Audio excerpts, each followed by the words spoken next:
Chaque jour, Charles et Carole vous présentent la leçon de l'école du sabbat.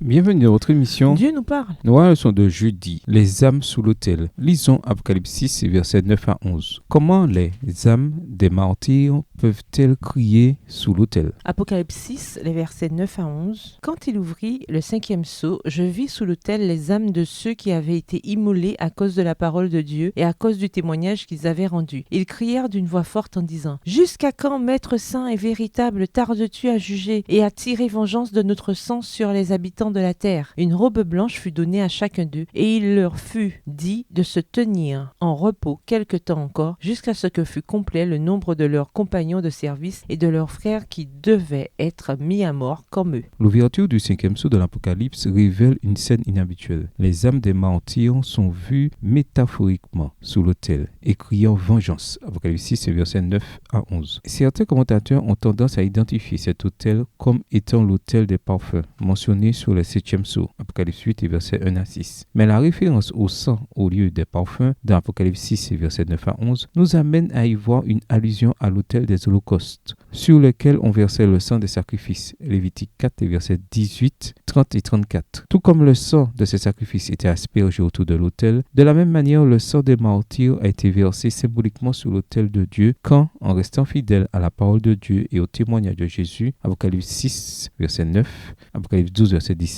Apocalypse 14, verset 12, ils y ont laissé leur vie. Les âmes sous l'autel sont également symboliques. Si on les prenait au sens littéral, on devrait en conclure que les martyrs ne sont pas heureux au ciel, car ils crient vengeance. On ne peut pas vraiment dire qu'ils profitent de la récompense du salut. Le désir de vengeance peut pourrir la vie de quelqu'un, mais sa mort aussi. En outre, il est important de ne pas oublier que Jean n'a pas reçu une vision du ciel tel qu'il est vraiment. Il n'y a pas de chevaux blancs, rouges, noirs ou pâles montés par des cavaliers guerriers. Jésus n'apparaît pas comme un agneau avec une blessure ensanglantée. Les 4 bêtes ne représentent pas de véritables créatures ailées avec les caractéristiques des animaux mentionnés. De la même manière, il n'y a pas d'âme sous un autel au ciel. Toute la scène est une représentation visuelle et symbolique. Extrait du livre The SDA Bible Commentary, Commentaire biblique adventiste, volume 7, page 778. George Ladd, qui n'est pas dentiste, a écrit, à nouveau à la manière d'un adventiste: Dans le cas présent, Apocalypse 6, les versets 9 à 11,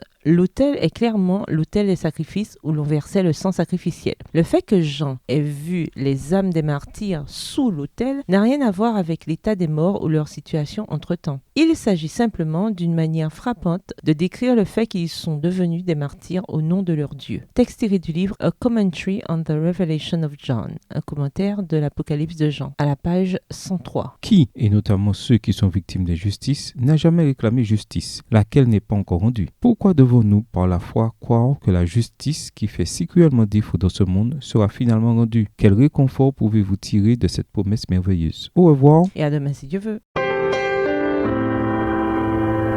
Dieu nous parle. Chaque jour, Charles et Carole vous présentent la leçon de l'école du sabbat.